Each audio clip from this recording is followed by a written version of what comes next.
புத்தாண்டு நல்வாழ்த்துக்கள். அதாவது நம்ம தமிழர்கள் தமிழ் புத்தாண்டை தான் நம்ம வந்து விசேஷமாக கொண்டாடணும் அப்படின்ற ஒரு அமைப்பில் வந்துட்டு இந்த தமிழ் புத்தாண்டு அப்படிங்கிறது வரக்கூடிய ஏப்ரல் 14 தொடங்க இருக்குது. நம்மளுடைய தமிழர்களுடைய ஒரு பண்பாட்டில், நம்மளுடைய கணித முறைகளில், நம்மளுடைய சாஸ்திர முறைகளில் முன்னோர்கள் வகுத்து கொடுத்தது எது அப்படின்னு கேட்டிங்கன்னா சித்திரை 1 தான் நமக்கு தமிழ் புத்தாண்டு.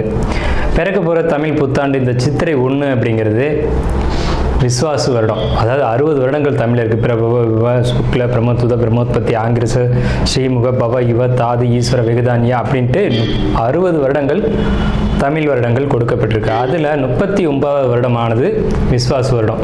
இந்த வருடத்தை நோக்கி தான் நம்ம அடியெடுத்து வைக்கிறோம். நம்ம தமிழர்களுடைய கலாச்சாரப்படி பல்வேறு மதங்களும் பல்வேறு இனங்களும் பல்வேறு கலாச்சாரங்களும் இருந்தாலும் இந்த உலகத்தினுடைய ஆதி கர்த்தா, ஜோதிட சாஸ்திரத்தினுடைய ஆதி கர்த்தா அப்படிங்கிறவங்க தமிழர்கள் தான். அப்படிங்கிறதுல எல்லளவு கூட மாற்றம் இல்லை அப்படிங்கிறத நீங்கள் நல்லா புரிஞ்சுக்கணும். இந்த உலகத்துக்கு சாஸ்திரத்தையும் நாள்காட்டியும் வான சாஸ்திரத்தையும் தொகுத்து கொடுத்தவங்க யாருன்னு கேட்டால் நம்ம தமிழர்கள். நம்ம தமிழ் புத்தாண்டை நம்ம மற்றவங்களுக்கு கொடுத்துட்டு மற்றவங்களுடைய கேலண்டர் எடுத்து நம்ம பயன்படுத்திக்கிட்டு இருக்கோம். இது மிகப்பெரிய ஒரு தவறு. இந்த இடத்துல நம்மளுடைய தமிழ் புத்தாண்டை நம்ம பின்பற்றணும்னு சொல்லி ஒரு வேண்டுகோளை நம்ம வச்சுட்டு இந்த தமிழ் புத்தாண்டு எப்படி இருக்குது அப்படிங்கிற அமைப்பையும், தமிழ் புத்தாண்டு என்ன, தமிழ் புத்தாண்டுடைய சிறப்புகளையும் நம்ம வந்து பேசுவோம். நாள் என் செய்யும் வினைதான் என் செய்யும் என்னை நாடி வந்த கோள் என் செய்யும் கொடுங்கூற்று என் செய்யும் கூரேசர் இருந்தாலும் சிலம்பும் சதங்கையும் தண்டையும் சண்முன் தோளும் கடம்பும் என் கண்முன் வந்து தோன்றினேன். அதாவது நம்மளுடைய தமிழ் கடவுள் அப்படிங்கிறவர் முருகன் தாங்க. அகத்தியருக்கு தமிழை கற்றுக் கொடுத்தவர் யாருன்னு கேட்டிங்கன்னா முருகன் தாங்க. முருகன் தான் தமிழ் கடவுள். அதாவது அவருடைய பிறப்பு வேணால் நம்ம வந்து சிவன் பார்வதி அப்படி இப்படின்னு நம்ம சொல்லலாம். ஆனால் தமிழுக்கென்ற ஒரு கடவுள், தமிழினுடைய ஆதி கர்த்தா அப்படிங்கிறவங்க யாருன்னு கேட்டிங்கன்னா முருகன் தான். ஸோ அதனால் நம்ம முருகனை வணங்கி நம்ம இந்த பதிவை தொடர்வோம். சித்திரை 1 அப்படிங்கிறது ஏப்ரல் 14 ஆங்கில கணக்குப்படி. ஆங்கில கணக்கை தயவு செஞ்சு யாரும் எடுத்துக்க வேணாம். ஆங்கில நாள்காட்டி தவறானது தான். இது வந்து நம்ம சவால்கிட்டே சொல்லலாம். ஒரு 15 நாட்கள் ஆங்கில நாட்காட்டியில் காணாமல் போய் அதை தேடி கண்டுபிடிச்சி அதுக்காக நாட்களை திருத்தின ஒரு வரலாறு நம்ம வரலாறு இருக்குது. நல்லா தெரிஞ்சுக்கோங்க. இன்னையிலேருந்து இன்னும் நூற்றுக்கணக்கான வருடங்களுக்கு கிரகணத்தை ஆதி காலத்திலே குறித்து வச்சுருக்காங்க நம்ம முன்னோர்கள். ஸோ அப்படிப்பட்ட நம்மளுடைய தமிழ் வருடப்பிறப்பான விஸ்வாச வருடப்பிறப்பு எப்படி நடக்குது அப்படின்னு பார்த்தீங்கன்னா, திங்கட்கிழமை அன்னைக்கு பிரதமை திதியில் சுவாதி நட்சத்திரத்தில் வஜ்ரம் நாமயோகத்தில் கௌளவ கரணத்தில் பிறக்க இருக்குது. இந்த சித்திரை 1 தாங்க கேரளாவில் ஐயப்பனுக்கு நடை திறப்பு முதல்ல நடக்கக்கூடிய நாள் அப்படின்னா சித்திரை விசு அப்படின்னு சொல்லுவாங்க. விசு அப்படின்னா சமப்படுத்துதல் அப்படின்னு பேர். சித்திரை விசு அப்படிங்கிறத கேரளாவில் விசேஷமாக கொண்டாடுறாங்க. ஏன்னா நம்மகிட்டேருந்து பிழிஞ்சு போன ஒரு மொழி வந்து மலையாளம் அப்படிங்கிறது. சரி, விஸ்வாசு வருடத்துக்கு நம்ம முன்னோர்கள் என்ன விளக்கம் கொடுத்துருக்காங்க அப்படின்னா, விஸ்வாசு அப்படின்ற சொல் வந்துட்டு நேர்மை, நீதி, செல்வம் அப்படின்னு உயர்ந்த ஒரு அர்த்தத்தை வச்சுருக்காங்க. நம்மளுடைய தமிழ் மொழிக்கு நம்ம தமிழ்லேயே அர்த்தங்கள் தேட வேண்டிய ஒரு காலகட்டம் வந்தாச்சு. சரி, இந்த விஸ்வாசு வருடம் அப்படிங்கிறது நேர்மை, நீதி, செல்வம் அப்படிங்கிற ஒரு அர்த்தத்தில் வருது இந்த சொல் அப்படிங்கிறது. இந்த விஸ்வாசு வருடத்துக்கு உண்டான பலன்களாக நம்ம முன்னோர்கள் என்ன சொல்லியிருக்காங்க அப்படின்னு பார்த்தீங்கன்னா, விஸ்வாசு வருடம் தன்னில் வேளாண்மை ஏறும், பசுமாடும் மாடும் பழிக்கும், சிசு நாசம், மறையோர்கள் வாழ்வார்கள், மாதவங்கள் மீறுமே, மற்றுலகில் உண்டு மலை அப்படின்னு சொல்லியிருக்காங்க. மற்றுலகில் உண்டு மலை அப்படின்னு முடிக்கிறாங்க.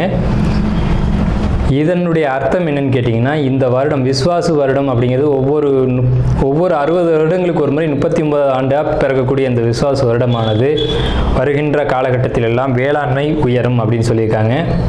பசு மாடும் பழிக்கும் அப்படின்னா நம்மளுடைய பசுமாடுகள் அப்படிங்கிறது நல்ல ஒரு முன்னேற்றத்தை அடையும். மாடு ஆடுகளுக்கு ஒரு நல்ல தீவனங்கள் கிடைத்து அதுவும் நல்ல செழித்து வரும்.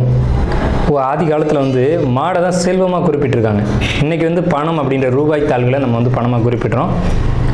ஒரு முன்னோர்கள்லாம் வந்து மாடு எவ்வளோ இருக்குது, மாட்டினுடைய அந்த குப்பை வந்து வேஸ்ட்டெல்லாம் எங்கே ஒரு மனிதன் வந்து எங்கே சேகரிக்கிறானோ அதை போய் முதல்ல பார்ப்பாங்கங்க. அதை வச்சு தான் அவனுடைய செல்வம் என்னன்றதை குறிப்பிட்டு பொண்ணு கொடுக்குறதா இருக்கட்டும், பொண்ணு எடுக்கிறதா இருக்கட்டும், இதெல்லாம் நம்முடைய மரபில் இருந்து வந்த ஒரு விஷயம். ஸோ அப்போ இத்தனை மாடுகள் இருந்தால் தான் அவன் செல்வந்தன் அப்படின்ற ஒரு கான்செப்ட் வந்து முன்னோர்கள் நமக்கு காமிச்சிருக்காங்க. அப்படிப்பட்ட பசுமாடுகள் மாடும் பழிக்கும் அப்படின்ற ஒரு வார்த்தையை வந்து அங்கே குறிப்பிட்டிருக்காங்க. சிசு நாசம் அப்படின்ற வார்த்தையை சொல்கிறாங்க. மறையோர்கள் வாழ்வார்கள். மறையோர்கள்னு யாருன்னு கேட்டிங்கன்னா சமுதாயத்தில் முக்கியமாக இருக்கக்கூடிய பெரியவங்க, மற்றவங்களுக்கு வழிகாட்டக்கூடியவங்க வாழ்வாங்க அப்படின்ற சொல்லியிருக்காங்க. மாதவங்கள் மீறுமே அப்படின்ற ஒரு வார்த்தையும் வருது. மாதவங்கள் மீறும் அப்படின்னா ஒழுக்கக்கேடான செயல்பாடுகளில் மனிதர்கள் நடக்க வேண்டிய காலகட்டங்கள் வரும். ஒழுக்கக்கேடுனா என்னங்க? இந்த விரல் தான் ஒழுக்கக்கேடு, இந்த ஒற்றை விரல் தான். இந்த விரலை வச்சு தான் நம்ம பட்டன் அமுக்கிறோம், காசு வாங்கிட்டு அமுக்கிறோம். இதுதான் மாதவங்கள் மீறுமே அப்படின்றது. ஸோ அந்த மாதிரிலாம் இல்லாமல் மனசாட்சிக்கு துரோகம் செய்யாமல் யார் நீதி பரிபாலனம் செய்வாங்க அப்படின்றத தெரிஞ்சு சரியான வாக்களித்து நல்ல தலைவனை தேர்ந்தெடுக்க வேண்டிய காலகட்டங்கள் அப்படிங்கிறத இங்கே மறைமுகமாக இந்த விசுவாச வருடத்தினுடைய வெண்பா பாடல் அப்படிங்கிறது நமக்கு சுட்டி காட்டுது. இந்த சித்திரை வருட பிறப்பானது மகர லக்னம்னு சொல்லக்கூடிய சர லக்னங்களில் விழுகுது. எப்படின்னு கேட்பீங்க. தமிழனுடைய கணக்குப்படி சூரியன் எப்போது கிழக்கு வானில் உதிக்கிறதோ அதுதான் லக்னம். ஸோ சித்திரை மாதம் 1ஆம் தேதியானது உதிக்கக்கூடிய நேரம் அப்படிங்கிறது கிழக்கு வானத்தில் சூரியன் உதிக்கக்கூடிய அந்த டைம் அப்படிங்கிறது 2:22 அதிகாலை மணி 2:22க்கே சூரியன் கிழக்கு வானத்தில் உதிச்சிடறாரு. அப்போ அது லக்னமாக போட்டுக்கணும், இந்த வருடத்தினுடைய பிறப்பு லக்னமாக போட்டுக்கணும். ஸோ அப்படி நம்ம போடும்போது மகர லக்னம் சர லக்னத்தில் விழுகுது. முன்னோர்கள் சித்திரை 1ஆம் தேதி அப்படிங்கிறத கண்டறிஞ்சு அந்த 1ஆம் தேதி தொடங்கக்கூடிய லக்னத்தை கண்டறிஞ்சு அதுக்கான பலன்களை பஞ்சாங்கங்களில் எழுத ஆரம்பிச்சிருக்காங்க. ஸோ அதன் அடிப்படையில் சர லக்னமான மகர லக்னத்தில் இந்த புத்தாண்டு அப்படிங்கிறது பிறகுது. இது ஒரு விசேஷமான ஒரு விஷயந்தான். ஏன் அப்படின்னு கேட்டிங்கன்னா, அந்த மகர லக்னத்துக்கு அதிபதியான சனி பகவான் ஒரு பலமான ஒரு நிலையில் வருடப்பிறப்பின் போது இருப்பாங்க அப்படிங்கிற ஒரு விசேஷமான ஒரு அமைப்பில் இந்த வருடப்பிறப்பு அப்படிங்கிறது விஸ்வாச வருடம் பிறக்கின்றது. ஸோ இந்த விஸ்வாச வருடம் பிறக்கும் போதே நமக்கு ஒரு நல்ல செய்தி கிடைச்சாச்சு, இந்த வருடம் நன்றாக இருக்க போகுது அப்படிங்கிற ஒரு விஷயம். சரி, இதை சித்திரை மாதம் தான் நீங்கள் தமிழருடைய கலாச்சாரம் அப்படின்னு சொல்கிறீங்களே, இதுக்கு ஏதாவது ஆதாரம் இருக்கா அப்படின்னு கேட்டிங்கன்னா கண்டிப்பாக இருக்கிறது. புறநானூறு அப்படின்ற ஒரு தமிழ் இலக்கியம் இருக்குது. அதில் போய் தேடி பார்த்தீங்க அப்படின்னா தலைநாள் பூத்த பொன் இணர் வேங்கை அப்படின்ற சொல்லும், கனிவேங்கை நன்னாளே நாடி மலர்தலால் அப்படின்ற வார்த்தை வரும். அதாவது சித்திரை மாதத்தில் பூக்கள் அதிகமாக பூத்து குலுங்கும். அதனால தலைநாள் அப்படின்ற சொல்ல யூஸ் பண்ணுறாங்க. தலைநாள்னா முதல் மாதம் அப்படின்னு தலை மாதம் கடை மாதம் அப்படின்னு பிரிக்கிறாங்க. கனிவேங்கை நாடி மலர்தலால், கனிவேங்கை நல்லான் நாடி மலர்தலால், அந்த பூக்கள் பூக்கிறதுனால அந்த கனிவேங்கை மாதம் அப்படிங்கிறதையும் தலைநாள் பூத்த பொன் இணர் வேங்கை அப்படின்ற சொல்லும் புறநானூறு அப்படின்ற இலக்கியத்தில் தமிழ் மாதம் முதல் மாதம் சித்திரை மாதம்ன்ற குறிப்பீடு அங்கே இருக்குது. சரிங்களா? வண்ண மலர்கள் பூத்து குலுங்கக்கூடிய ஒரு பொன்னான மலர்கள், பொன் போன்ற மலர்கள். இன்றைக்கும் கேரளாவில் ஒரு மஞ்சள் நிறத்தில் தங்க நிறத்தில் பூக்கக்கூடிய பூக்களை பறித்து அவங்க விசேஷத்துக்கு சித்திரை 1 அன்னைக்கு கொண்டாடுறாங்க. அவங்க தமிழ் பண்பாடை பின்பற்றுறாங்க அப்படின்றத இதை நீங்கள் தெரிஞ்சுக்கலாம். சரிங்களா? இப்போ இந்த சித்திரைக்கு அதிதேவதை யாருன்னு கேட்டிங்கன்னா மகாவிஷ்ணு. மகாவிஷ்ணு தான் காக்கக்கூடிய கடவுள் அப்படின்னு சொல்கிறாங்க. மகாவிஷ்ணு எங்கும் நிறைந்தவர் அப்படின்னு சொல்கிறாங்க. சரிங்க சார், சித்திரை மாதம் விசேஷங்களை கொண்டாடலாமா அப்படின்ற ஒரு கேள்வி வரும். 100% கொண்டாடலாம். ஏன்னு கேளுங்க. இதுக்கு உதாரணம் ராமர் தான். ராமர் பட்டாபிஷேகம் ஏற்ற மாதம் எதுன்னு கேட்டிங்கன்னா சித்திரை மாதங்க. அப்போது விலக்கப்பட்ட மாதங்கள் அல்ல, இது விசேஷத்துக்கு ஏற்றுக்கொள்ளப்பட்ட மாதம் எதுன்னு கேட்டிங்கன்னா சித்திரை மாதம்தான்.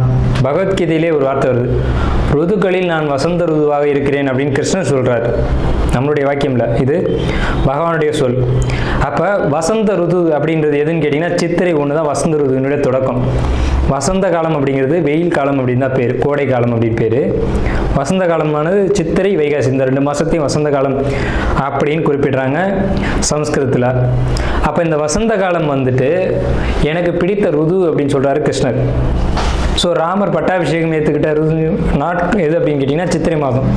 அப்போ சித்திரை மாதம் புது வீடு வாங்கலாம், புது வீடுக்கு கிரகப்பிரவேசம் பண்ணலாம், புது மனை எழுப்பலாம், மனை சம்பந்தப்பட்ட விஷயங்கள், மங்கள காரியங்கள் இது எல்லாம் செய்வதற்கு உகந்த மாதம் சித்திரை மாதம்.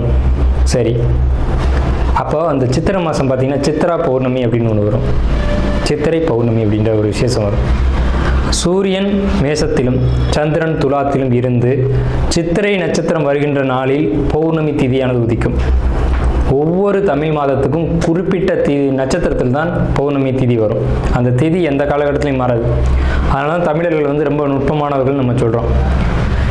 வைகாசி மாதம் அப்படின்னு எடுத்துக்கிட்டோம்னா அந்த மாதத்துக்கு பேர் வைகாசின்னு ஏன் வந்தது அப்படிங்கிறது தெரியணும். விசாக நட்சத்திரத்தில் பௌர்ணமி உதிக்கும். மேச ராசியானது மே மாதம் நம்ம மேச ராசின்னு சொல்கிறோம், மேடத்தை மே அப்படின்னு சொல்கிறோம். நம்மக்கிட்டேருந்து எடுத்துக்கொண்ட ஒரு வார்த்தை ஆங்கிலத்தில். மேடம்ன்ற சொல்ல மேஷம், மேடம்ன்ற சொல்ல மே அப்படின்னு திரிச்சிருக்காங்க. இவ்வளோதான் விஷயம், சரிங்களா? மேடம் நம்ம குறிப்பிட்றோம் ராசியில், அதை மே மாதம் அவங்க குறிப்பிட்றாங்க. அப்போ இந்த பருவ காலத்தில் மே மாதம் வரக்கூடிய இந்த சித்திரை நட்சத்திரத்தில் தான் சித்திரை மாதம் பௌர்ணமி உதிக்கும். முழு நிலா, பெரிய நிலா உதிக்கும். சந்திரன் வந்து ரொம்ப பிரகாசமாக இருக்கக்கூடிய பௌர்ணமி திதியானது முதல்ல உதிக்கிற மாதம் சித்திரை மாதத்தில் தான் அவ்வளோ முழு நிலாவாக ஒலிக்கும். இந்த சித்ரா பௌர்ணமி அப்படிங்கிறது சித்திரகுப்தனுக்கான விசேஷ நாள். சித்திரகுப்தன் யாருங்க? யமனுடைய பிஏ, யமனுடைய கணக்காளி, யமனுடைய பணியாளர். இவரை வந்து இந்த மாதத்தில் விசேஷமாக கொண்டாடுறாங்க. நம்மளுடைய முன்னோர்கள் இறந்தவங்க இருக்காங்க அப்படின்னா அவங்க நல்ல ஆத்மாவா கெட்ட ஆத்மாவான்னு கணக்கு எழுதக்கூடியவர் சித்திரகுப்தன் தான். அந்த கணக்கு அவர் எழுதுறதுனால தான் சித்ரா பௌர்ணமி அன்னைக்கு நம்ம முன்னோர்களை கொண்டாடி விசேஷமாக வழிபாடு செய்கிறோம். தை 1 தமிழ் புத்தாண்டுன்னு கொண்டு வந்தாங்க. அதை முழுமையாக ஒரு வருடம் கூட அவங்களால கடைபிடிக்க முடியல. இன்னொரு வரைக்கும் அதுக்கான சரியான கணக்கீடுகளை அவங்களால கொடுக்க முடியலை. வார்த்தைக்கு தை 1 தான், இது வந்து நாங்கள் ஆதாரத்தை கண்டுபிடிச்சிட்டோம், எங்கள்கிட்ட இது இருக்குது அது இருக்குது அப்படின்லாம் சொன்னாங்க. ஆனால் ஒரு தெளிவான ஒரு விஷயத்தை அவங்களால கொடுக்க முடியல. அதுக்கான ஒரு காலண்டரையோ நாட்காட்டியோ அவங்களால கொடுக்க முடியல. சித்திரை 1 தான் தமிழர்களுக்கான புத்தாண்டு. அந்த புத்தாண்டை விசேஷமாக கொண்டாடணும். எப்படிலாம் கொண்டாடலாம் சார்? எப்படி கொண்டாடலாம்? சித்திரை மாதத்துக்கு முத நாளே அதுக்கு நம்ம தயாராகணும். நம்மளுடைய பாரம்பரிய உடைகளை அன்றைக்கி அணியணும். என்னது நம்ம பாரம்பரிய உடை அப்படின்னு கேட்டிங்கன்னா, தும்பப்பூ மல்லு வேட்டின்னு கேள்விப்பட்டிருப்பீங்க. மல்லு வேட்டி வந்து தும்ப நிறத்தில் தாங்க இருக்கும். தமிழருடைய உடை அப்படின்னு எடுத்துக்கிட்டிங்கன்னா, நம்ம வந்து வெயிலில் இருக்கக்கூடியவங்க, விவசாயம் பண்ணக்கூடியவங்க, உழைக்கக்கூடியவங்க, நமக்கு வந்து மல்லு வேட்டி தான் ஒத்து வரும். இந்த இப்போ கலாச்சாரம் மாறிடுச்சு, என்னென்னவோ உடைகள் அணிகிறாங்க. அதெல்லாம் நமக்கான உடை கிடையாது. தும்பப்பூ மல்லு வேட்டி தான் நமக்கான உடை. அப்போ இந்த மல்லு துணியை தான் நம்ம வஸ்திரத்தை அணியணும். மேல் சட்டை போடக்கூடிய வழக்கம் நம்மளுடைய கலாச்சாரத்தில் கிடையாது. அப்படி போடுறது ரொம்ப தவறான விஷயம். நம்ம தவறான விஷயத்தை நோக்கி போய்கிட்டுருவோம். ஒரு ஊசியில் குத்தி ஒரு துணியை நெஞ்சு நீங்கள் போட்டிங்கன்னா நீங்கள் தமிழர்களே கிடையாது. உறுதியாக சொல்லுவேன். வெறும் துணியை நூலில் கோக்காமல் அணிகிறவன் தான் உண்மையான தமிழன். இதை மறுத்து பேசவே முடியாது. இதுதான் உண்மையான வரலாறு. அதாவது ஒரு துணியை எடுத்து அப்படியே உடலில் சுற்றிக்கணும், அவன் தான் தமிழன். மேல் அங்கம் வந்து வஸ்திரம்ன்ற துண்டும், அது எவ்வளோ பெருசாக வேணாலும் இருக்கலாம், அது சின்னதாக வேணாலும் இருக்கலாம். அது அவங்களுடைய வசதியை பொறுத்தது. ஆனால் சுத்தமான மல்லுவாக இருக்கணும். மல்லுன்றது பருத்தி நூலால் செய்யப்பட்டது. நம்ம வந்து பருத்தியை உற்பத்தி செய்யக்கூடியவங்க. நம்ம நிலத்தில் தான் பருத்தி உற்பத்தி ஆகும். அதுக்கான சரியான மண் வந்து தமிழர்களுடைய மண் தான். உலகத்துக்கே ஆடையும் சாஸ்திரத்தையும் கற்றுக் கொடுத்தவங்க யாருன்னா தமிழன் தான். ஸோ இந்த மாதிரி பாரம்பரிய உடைகளை அணிஞ்சு நம்ம விசேஷத்தை கொண்டாடணும். பச்சடி செய்வாங்க அன்னைக்கு, சித்திரை 1 அன்னைக்கு பச்சடி செய்வாங்க. இன்றைக்கெலாம் யாருமே செய்யறதில்ல. வேப்பம்பூ பச்சடி, மாங்காய் பச்சடி இதெல்லாம் செய்வாங்க. அது ரொம்ப இனிமையாக இருக்கும். வேப்பம்பூ எப்படி சார் இனிமையாக இருக்கும்? செய்வாங்க சார், அதை இனிப்பாக செய்ய முடியும். பச்சடி செய்வாங்க. அன்னைக்கு அந்த உணவை எடுத்துக்கணும். வேப்பம்பூ ரசம்லாம் வச்சு அன்றைக்கி சாப்பிடுவாங்க. அவ்வளோ ருசியாக இருக்கும். அந்த நாளில் அந்த உணவை தான் எடுத்துக்கணும்னு நமக்கு முன்னோர்கள் சொல்லியிருக்காங்க. அதை தவிர்த்து நீங்கள் போகிறது அப்படிங்கிறது ஒரு சிறப்பான விஷயம் கிடையாது. சரி, நம்ம வந்து இந்த 39ஆவது ஆண்டில் இருக்கோம். கலியுகாதி வருஷம் 5127ஆவது ஆண்டு இந்த விசுவாச வருடம் பிறக்குது.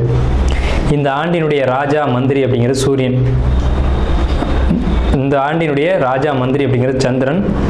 அர்க்காதிபதி சூரியன், மேகாதிபதி சூரியன், சஸ்யாதிபதி குரு, சேனாதிபதி சூரியன், ரசாதிபதி சனி.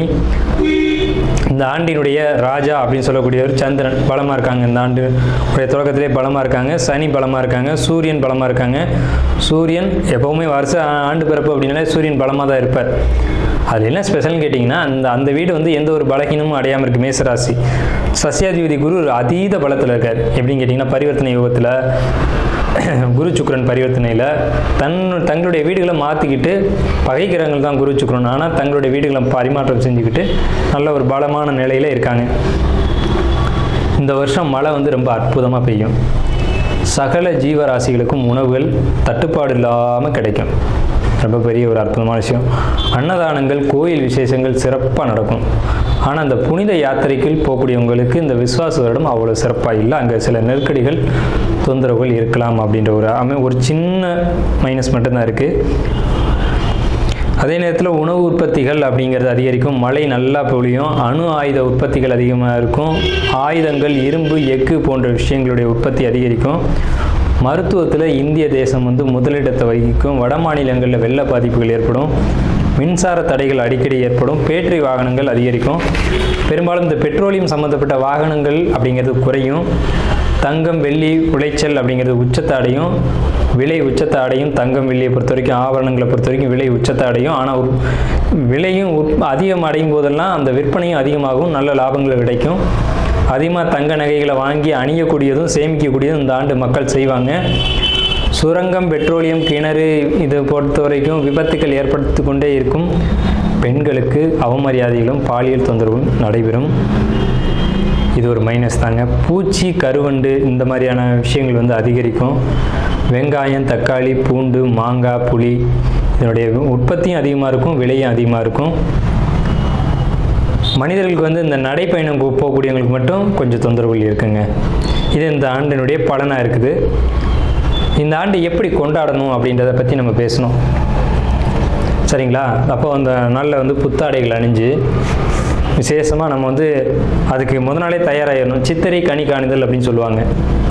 சித்திரை கனி காணுதல் தமிழர்களுடைய ஒரு மரபான பண்பாடு.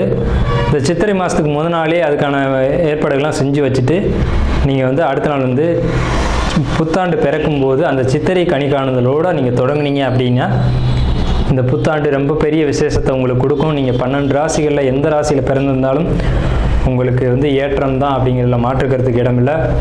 12 ராசிகளுக்கும் யோகத்தை கொடுக்கக்கூடிய ஒரு ஆண்டு தான் இந்த சித்திரை புத்தாண்டு பிறப்பு, விஸ்வாச வருட பிறப்பு. விஸ்வாசு அப்படின்னாலே விஸ்வாசம் அப்படின்ற சொல்ல ஒரு தெரிந்த சொல்ல தான் நம்ம பார்க்குறோம். நேர்மையாகவும் மக்கள் செயல்படுவாங்க, நீதியோடு நடந்துக்குவாங்க. நீதி என்னன்றது தெரியும். தலைமையில் இருக்கக்கூடியவங்களுக்கு கொஞ்சம் தொந்தரவுகள் வரும். தலைமை அப்படின்னா உங்களுக்கு தெரியும், அரசாங்கத்தில் அரசியலில் இருக்கக்கூடியவங்களுக்கு தொந்தரவுகள் வருது அப்படிங்கிறதெல்லாம் மாற்றுக்கிறதுக்கு இடமில்லை. இதை பலர் சொல்லலாம், பலர் மறுக்கலாம். நடக்கும்போது சில விஷயங்கள் நீங்கள் தெரிஞ்சுக்கிங்க. புத்தாண்டினுடைய பிறப்பானது சிம்ம மாந்தியில் தொடங்குகிறது. அப்போ தலைமையில் இருக்கக்கூடியவங்க யாருன்னு நம்ம குறிப்பிட்டு சொல்ல முடியாது. எல்லாருமே தலைமை தான். அந்த பார்லிமெண்ட்டு, அதே மாதிரி நாடாளுமன்றம், இந்த மாதிரி இடங்களுக்கு போகக்கூடியவங்க எல்லாருமே தலைமை தான். இவங்களுக்கு மட்டும் கொஞ்சம் எச்சரிக்கையாக இருக்கணும் அப்படின்ற காலகட்டம். உடலையும் மனதையும் தைரியமாக பார்த்து கொள்ள வேண்டும் அப்படின்ற காலகட்டம் இந்த விஸ்வாச வருடம். அதே சமயத்தில் நீதி, நேர்மை யாரெல்லாம் கடைபிடிக்கிறீங்களோ உங்களுக்கு இந்த விஸ்வாச வருடம் உங்களை விசுவாசமாக காப்பாற்றும் அப்படிங்கிறதுலையும் மாற்றுக்கிறதுக்கு இடம் இல்லைங்க. ஸோ நம்மளுடைய இந்த வீடியோ பார்த்த அனைவருக்கும் நன்றிகள். அனுச நட்சத்திரக்காரங்க அறிவு மற்றும் திறமையோடு செயல்படுவீங்க. இந்த ஆண்டு விஸ்வாச ஆண்டு. அறிவு மற்றும் திறமை இந்த செயல்பாட்டினால நீங்கள் வெற்றி அடைய முடியும். காரியங்களில் ஒரு தாமதத்துக்கு பின்னாடி வெற்றி கிடைக்கும். சுயமுயற்சியில் யாருடைய ஒத்துழைப்பு உங்களுக்கு கொடுக்கப்பட்ட நேரத்தில் சரியான வேலையை கரெக்டாக முடிப்பீங்க. தாய் மற்றும் குடும்பத்தில் ஏதேனும் ஒரு உறவுகளுக்குள்ள சின்ன சின்ன உடல் குறைபாடுகள் வர்றதுக்கான வாய்ப்புகள் உண்டு. தொழில் தடைகள் ஏற்படும். தொழில் தடைகளை பொறுத்த வரைக்கும் தடை ஏற்படுதான் பின்னாடி சரியாகும். மனைவிக்கிட்டேயோ நண்பர்கள்ட்டையோ கருத்து வேறுபாடு ஏற்படலாம்.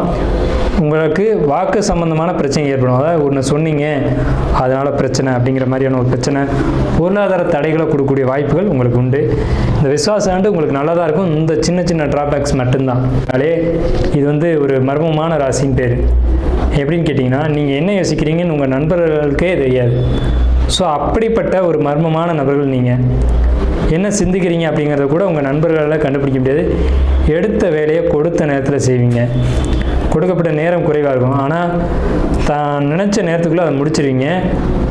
ஸோ இப்படிப்பட்ட உங்களுக்கு இந்த விருச்சிக ராசி அப்படின்றது தேல் அப்படின்ற சின்னத்தை அடிப்படையாக வச்சு கொடுத்துருக்காங்க. தேல் அப்படிங்கிறது ஒரு ஆண் தேல் இனப்பெருக்கத்தின் போது மரணம் அடைஞ்சிடும். அது ஒன்று. அந்த தேல் ஒரு குட்டி எடுத்த உடனே அதுவும் இறந்துடும். ஸோ இப்படிப்பட்ட தாய்மையின் அதி உச்சமான விருச்சிக ராசி. இதில் ராணி தேல் அப்படின்னு ஒரு தேல் இருக்கும். தேல்களில் அதுதான் அதிகபட்சமான பாதுகாப்போடு இருக்கக்கூடிய ஒரு தேல். அந்த மாதிரி ஒரு பாதுகாப்பு உணர்வோடையும் எச்சரிக்கை உணர்வோடையும் பயணிக்கக்கூடியவங்க யாருன்னு கேட்டிங்கன்னா இந்த விருச்சிக ராசிக்காரங்களான நீங்கள் தான். எப்போவுமே உள்ளுக்குள்ளே ஒரு பயம் இருக்கும், வெளியில் ஒரு தைரியமான நிலையில் காட்டிக்கிற மாதிரி உங்களை நீங்கள் காட்டிக்கிங்க.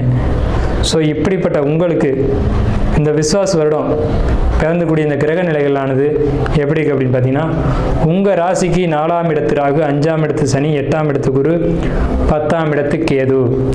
நன்மை செய்யுமா தீமை செய்யுமா, நல்லதா கெட்டதா, வெற்றியா தோல்வியா, இப்படின்ற ஒரு கேள்விகளோடு நம்ம ஆரம்பிக்கிறோம். கண்டிப்பாக நல்லது அப்படின்ற சொல்கிறது மட்டும்தான் நமக்கு ஒரு அமைப்பு அப்படிங்கிறது இருக்குது.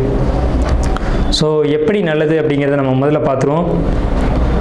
உங்களுக்கு வெளியூர் வெளிநாடு பயணங்கள் இருக்கா அப்படின்னு பார்த்தா கண்டிப்பாக அதுக்கான வாய்ப்புகள் இருக்குது. ஆனால் அதில் கொஞ்சம் கவனம் போகலாம், ஆனால் கவனமாக இருக்கணும் அப்படிங்கிற ஒரு அமைப்பு. உங்கள் மனசுக்குள்ளே இப்போ ஒரு பதட்டம் இப்போ தெரியும், ஒரு கவலை, ஒரு அழுத்தம் உங்களுக்குள்ளே தெரியும். அதே மாதிரி உங்களுக்கு உடன் பிறந்தவங்க மூலமாக ஒரு சப்போர்ட் அப்படிங்கிறது கிடைக்கும். இப்போ 4ல் ராகு அப்படிங்கும்போது தாய் வழியில் நீங்கள் எச்சரிக்கையாக இருக்கணும் அப்படின்ற ஒரு அமைப்பு. ஆனால் அந்த 4ல் ராகு இருந்தாலும் அதை குரு பார்க்குறாரு. அப்போ அம்மாவுக்கு உடம்புக்கு எடுத்து போயிருமா அப்படின்னா இல்லை, அதை குரு பார்த்து சரி பண்ணுறாருங்க. ஆனாலும் நீங்கள் கவனமாக இருக்கணும் அப்படின்ற ஒரு காலகட்டம் தான் இது. பெரிய பாதிப்புகள் ஏற்பட்டுறாது, ஆனால் எச்சரிக்கையாக இருக்கணும். விருச்சிக ராசியை பொறுத்த வரைக்கும் அவங்களுடைய தாயார் உடல்நிலையில். ஆனால் கடந்த காலகட்டங்களில் பாதிப்புகள் அதிகமாக கடந்து வந்திருப்பீங்க, அதெல்லாம் உண்மைதான். 5ஆம் இடத்து சனி மன அழுத்தங்கள், குழப்பங்கள், கவலைகள் இதெல்லாம் கொடுக்கும். தொழிலில் தடை தாமதங்கள், தொழில் லாபத்தில் ஒரு பிரச்சனை, தொழில் பண்ண முடியாத ஒரு சூழ்நிலை, ஒரு தொழிலில் முக்கியமான ஒரு பார்ட்னராக இருந்தவர் கைவிட்டு போனது அப்படிங்கிற ஒரு நிலையெல்லாம் உங்களுக்கு இந்த காலகட்டங்களில் இந்த விசுவாச ஆண்டுலையும் அது தொடரும். ஆண்டினுடைய பிற்பகுதி அப்படிங்கிறது விருச்சிக ராசிக்கு தந்தை வழியில் பிரச்சனை, அரசாங்க வழியில் தொந்தரவுகள் இதெல்லாம் சந்திக்கக்கூடும். அதே மாதிரி தந்தை விட்டு பிரிஞ்சு இருக்கிறது அப்படிங்கிறது விருச்சிக ராசிக்கு ரொம்ப நல்லது. தொழிலில் ப்ராப்ளம் அப்படிங்கிறது இந்த ஆண்டு உண்டு. விருச்சிக ராசிக்கு என்ன மாதிரியான தொழில் தடைகளை கொடுக்கும் அப்படின்னா, 10ஆம் இடத்துக்கு கேது அப்படிங்கிறது சட்ட ரீதியான குழப்பங்கள், சட்ட ரீதியான பிரச்சனை. புதுசாக ஒரு விஷயத்தை அமுல்படுத்திட்டு அதன் மூலமாக நேரடியாகவோ மறைமுகமாகவோ உங்களுக்கு ஒரு பாதிப்பை ஏற்படுத்தக்கூடிய ஒரு அமைப்பை கொடுத்துரும். சொத்தை பொறுத்த வரைக்கும் சார் நல்லா இருக்கா? சரி, தொழிலை சொல்லிட்டீங்க, அம்மா அப்பாவை சொல்லிட்டீங்க, குடும்பத்தை சொல்லிட்டீங்க, ஓகே. சொத்து கிடைக்குமா சார்? சொத்துக்காக ஒரு கேஸ் போட்டிருக்கேனே என்ன ஆகும் அப்படின்னு நீங்கள் கேட்டிங்கன்னா கண்டிப்பாக அந்த சொத்து உங்களுக்கு கிடைக்கும். அந்த கேஸில் நீங்கள் ஜெயிப்பீங்க அப்படின்னு தான் நம்ம சொல்ல முடியும். ஏன்னா இந்த கிரக அமைப்பு குரு 8ஆம் வீட்டில் மறைஞ்சு 2, 4, 8, 12 இந்த வீடியோவில் பார்க்குறாங்க. அப்போ நல்ல தூக்கம் வரும் சார். நல்ல ஒரு வெளியூர் பயணம், லக்ஸரியான பயணம் இருக்கும், நீண்ட தூர பயணங்கள் இருக்கும், வெளிநாடு போகலாம், எச்சரிக்கைன்னு அதனால தான் ஆரம்பிக்கும்போதே சொன்னோம். ஜாப்பில் இருக்கக்கூடியவங்களை பொறுத்த வரைக்கும் ப்ரமோஷன் நிச்சயமாக உண்டு. தொழிலில் இருக்கக்கூடியவங்களுக்கு சின்ன சின்ன குழப்பங்கள், மனக்கவலைகள், தொழில் ரீதியான குழப்பங்கள், கவலைகள் இதெல்லாம் உண்டு. தொழிலில் பிரச்சனை வரும். இடம் மாற முடியுமா அப்படின்னு கேட்டிங்கன்னா இடம் மாறுறது கொஞ்சம் சிரமம்தான். இடமாற்றங்கள் அப்படிங்கிறது தொழிலில் இல்லை. அதே நேரத்தில் தொழிலில் சிக்கல் வரும், ஆனால் சிக்கலுக்கு பின்னாடி ஒரு முடிவும் கிடைக்கும். சிக்கலுக்கு பின்னாடி உங்களுக்கு ஒரு தெளிவும் கிடைக்கும். விருச்சிக ராசி அல்லது விருச்சிக லக்னக்காரங்களுக்கும் இது பொருந்தும். உங்களுடைய நட்பு, திருமண வாழ்க்கையை பொறுத்த வரைக்கும் கொஞ்சம் இடர்பாடான சூழ்நிலைகள் தான். அவங்களுடைய சப்போர்ட், உதவின்றது கொஞ்சம் குறைவாக தான் கிடைக்கும். நண்பர்களை விட்டு விலகி போயிருப்பாங்க அப்படிங்கிறத நம்ம ஆல்ரெடி பேசணும். ஸோ அந்த மாதிரியான ஒரு அமைப்பு தான். தொழிலை பொறுத்த வரைக்கும், சமுதாய விஷயங்களை பொறுத்த வரைக்கும் நண்பர்களாக இருக்கட்டும், மனைவியாக இருக்கட்டும், சப்போர்ட் கொஞ்சம் குறையும். எப்போவுமே தொழிலுக்கு சார் விருச்சிக ராசியை பொறுத்த வரைக்கும் மனைவி தான் அதிகமாக உழைப்பாங்க, கணவன் பேரளவில் மட்டும்தான் இருப்பார். ஆனால் இந்த சமயத்தில் மனைவியினுடைய சப்போர்ட்டே குறைவாக இருக்குது அப்படின்னு பார்க்கும்போது அப்போ தொழிலில் கொஞ்சம் இடர்கள் வரத்தான் செய்யும். அதை மனைவிக்கிட்ட விட்டு கொடுத்து போகிறது மூலமாக மட்டும்தான் நீங்கள் சரி செய்ய முடியும். நண்பர்கள்ட்ட விட்டு கொடுத்து போகிறது மூலமாக மட்டும்தான் சரி செய்ய முடியும். எப்போவுமே விருச்சிகம் தனியாக தொழில் செய்யாது சார், கூட்டாக தான் செய்யும். அது மனைவியாக இருக்கலாம் அல்லது நண்பர்களாக இருக்கலாம், ஏதோ ஒரு கூட்டு அப்படிங்கிறது அங்கே இருக்கும். இதை பொறுத்த வரைக்கும் விட்டு கொடுத்து போகிறது விருச்சிக ராசிக்கு ரொம்ப ரொம்ப ரொம்ப உத்தமம். சமுதாயத்தில் அல்லது சொந்த பந்தங்களுக்கு இடையில் ஒரு அவப்பெயர் ஏற்பட்டு தான் சரியாகும். அது எதுவாக வேணாலும் இருக்கலாம், ஒரு அவப்பெயர் அப்படிங்கிறது ஏற்படும். ஸோ அந்த அவப்பெயருக்கு பின்னாடி உங்களுக்கு நல்ல ஒரு அமைப்பு இருக்கா அப்படின்னா கண்டிப்பாக அந்த கெட்டுப்போன பேரை நீங்கள் திருப்பி எடுத்துருவீங்க, நல்லவன்ற பேரை எடுத்துருவீங்க. இருந்தாலும் பேர் கெட்டு போயிடாத அளவுக்கு உங்களை நீங்கள் பார்த்துக்கோங்க அப்படின்னு தான் நம்ம கேட்குறோம். பொருளாதார விஷயத்தை பொறுத்த வரைக்கும் தட்டுப்பாடான சூழ்நிலை இவ்வளோ நாள் இருந்த மாதிரி இப்போதைக்கு இருக்காது. பணம், பொருளாதாரத்துக்கு கஷ்டப்பட வேண்டிய சூழ்நிலை அப்படிங்கிறது விருச்சிக ராசிக்கு 8ல் மறைகிற குருனால உங்களுக்கு உண்டு. 8ல் குரு மறைஞ்சாலும் ராசிக்கு 2ஆம் இடத்தை பார்க்குறாரு சார் அப்படின்னா அந்த 2ஆம் இடத்தை பார்வை செய்கிற அளவுக்கான பொருளாதாரத்தை உங்களுக்கு கொடுத்துருவாரு. ஆனால் வார்த்தைகளில் ரொம்ப கவனமாக இருக்கணும். கணவன் மனைவிகிட்டே இருக்கலாம், அல்லது தொழில் செய்யக்கூடிய இடங்களே இருக்கட்டும், அல்லது நண்பர்களே இருக்கட்டும், வார்த்தைகளில் ரொம்ப கவனமாக இருக்கணும். தந்தை மகன் உறவு, தந்தை மகள் உறவு பொறுத்த வரைக்கும் விட்டு கொடுத்து போங்க. நீங்கள் உங்கள் குழந்தைங்களை நம்பாமல் இருக்கிறது, உங்கள் குழந்தைங்க உங்களை நம்பாமல் இருக்கிறது, இதெல்லாம் விருச்சிக ராசிக்குள்ளே ஒரு பெரிய பாடு. யாருக்காக நம்ம வாழ்கிறோம், நம்ம எதுக்காக நம்ம குழந்தைங்களை எடுத்துக்கிறோம், நம்மளுடைய அடுத்த பரிமாணம் தானே அது. அந்த தன்மைகளை புரிஞ்சுக்கோங்க சார். அதுக்கு குழந்தைங்களுக்கு உண்டான சொத்தாக இருக்கட்டும், குழந்தைங்களுக்கு உண்டான ஒரு அமைப்பாக இருக்கட்டும், தொழிலை கேட்குறாங்களா வச்சு கொடுத்துருங்க. உங்கள் தொழிலே கேட்குறாங்களா கொடுத்துட்டு நிம்மதியாக இருங்க, அவங்க செய்யட்டுமே. இப்போ என்ன, ஸோ அந்த மாதிரியான ஒரு எண்ணங்கள் உங்களுக்குள்ளே வரணும். அவங்க கேட்பாங்க, கேட்கும்போது கொடுத்துட்டிங்கன்னா உங்களுக்கு இந்த இடர்பாடுகள் அப்படிங்கிறதுலாம் இதில் இருக்காது. அவங்களுடைய ஜாதகம் பேச ஆரம்பிச்சிடும். அவங்களுடைய ராசி லக்னம் வேறையாக இருக்கும், அவங்க ஜாதகங்கள் வேறையாக இருக்கும், அவங்களுடைய கர்மா வேறையாக இருக்கும். அதன்படி பார்த்துக்கலாம். ஆனால் நீங்கள் பிடிவாதக்காரங்க அப்படின்றதுனால தான் இவ்வளோ சீக்கிரம் உங்கள் ராசி அதிபதி செவ்வாய் அப்படிங்கிறதுனால உங்களுக்குள்ளே இருக்கக்கூடிய பிடிவாத குணங்கள் அப்படிங்கிறது தொழிலையும் பொருளாதாரத்திலையும் பிரச்சனைகளை ஏற்படுத்தக்கூடிய காலகட்டம் தான் இது. ஸோ இதை பொறுத்த வரைக்கும் விட்டு கொடுத்து போங்க, ரொம்ப நல்லாயிருக்கும். வாழ்த்துக்களை சொல்லி 55% மேலே விருச்சிக ராசிக்கு நல்ல பலன்கள் நடக்க இருக்குது. விருச்சிக ராசிக்கு என்னுடைய வாழ்த்துக்களும் நன்றிகளும் வணக்கங்களும்.